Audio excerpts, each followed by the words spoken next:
সন্ধিয়াৰ আঞ্চলিক বাতৰি আপোনালোকে চাবলৈ আৰম্ভ কৰিছে আপোনালোকৰ প্ৰিয় চেনেল আসাম লাইভ 7। আজি সন্ধিয়াৰ প্ৰথমটো খবৰ স্বাধীনতা দিৱসৰ আনন্দ উল্লাসৰ মাজতে কলিয়াবৰত নিশা ভয়ংকৰ পথ দুৰ্ঘটনা।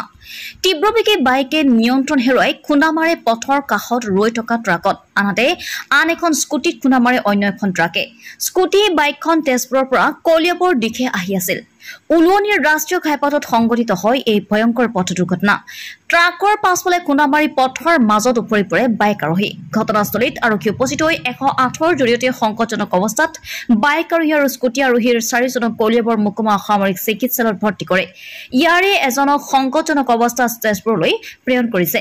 একে সময়তে পৃথকে পৃথকে দুৰ্ঘটনা সংঘটিত হৈ আহত হোৱা যুৱককেইজন ক্ৰমে পৱন দাস, অচ্যুত দত্ত, জিন্তু নায়ক আৰু পল্লৱ গগৈ বুলি জানিব পৰা গৈছে। আজি সন্ধিয়াৰ দ্বিতীয়টো খবৰ ডিগবৈ চহৰত কলকাতাৰ RG কোৰ চিকিৎসালয়ৰ মহিলা চিকিৎসকক ধৰ্ষণ, লগতে হত্যাৰ প্ৰতিবাদত মৌন সমদল কৰি শ্বহীদ বেদীত মমবাতি প্ৰজ্বলন। উল্লেখ্য 9 আগষ্ট শুক্ৰবাৰে পুৱাৰ ভাগত কলকাতাৰ RG কোৰ মেডিকেল আৰু হাস্পাতালৰ জৰুৰী বিভাগৰ 4ৰ্থ তলৰ হাস্পাতালত কৰ্তব্যৰত 22 বছৰীয়া মহিলা চিকিৎসকৰ মৃতদেহ উদ্ধাৰ কৰা হয়। ডিগবৈ চহৰত মৌন সমদলকাৰী জনতাই শ্বহীদ বেদীৰ স্থলীত সমবেত হৈ একাধিক সচেতন ব্যক্তিয়ে ভাষণত নিৰপেক্ষ তদন্ত আৰু হত্যাৰ বিচাৰ বিভাগীয় তদন্তৰ দাবী জনায়। আজি সন্ধিয়াৰ তৃতীয়টো খবৰ ব্যাপক গৰাখহনীয়াৰ কবলত কলীয়া ভোমোৰা দলঙৰ তলৰ বনভোজস্থলী।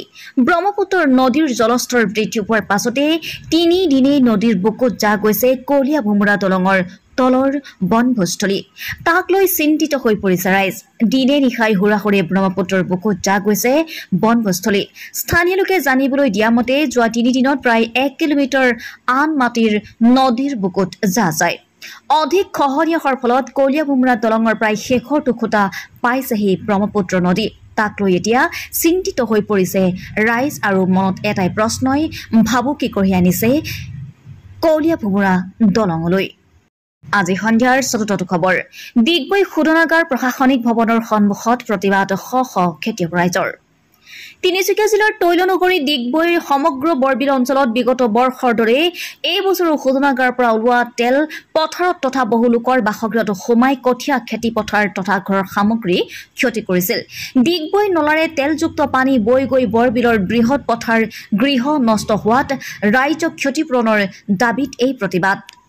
যদি ভাৰতীয় তেল নিগম অসম তেল সংমণ্ডলে এই ক্ষতিপূৰণ শীঘ্ৰেই প্ৰদান নকৰে তেন্তে অনাগত দিনত ইয়াতকৈ ভয়ংকৰ প্ৰতিবাদৰ সন্মুখীন হ'বলৈ সাজু থাকক বুলি সকীয়াই দিয়ে। ক্ষতিগ্ৰস্ত ৰাইজ তথা খেতিয়কক ক্ষতিপূৰণ প্ৰদান, ডিগবৈ তেল নলাৰ খনন আৰু ওখকৈ মাথৰি নিৰ্মাণৰ দাবীত এই প্ৰতিবাদ। কলিয়াবৰৰ পৰা অনুপ বৰা আৰু ডিগবৈৰ পৰা হাছান আখতাৰ ফৰিদৰ ৰিপৰ্ট, আসাম লাইভ 7।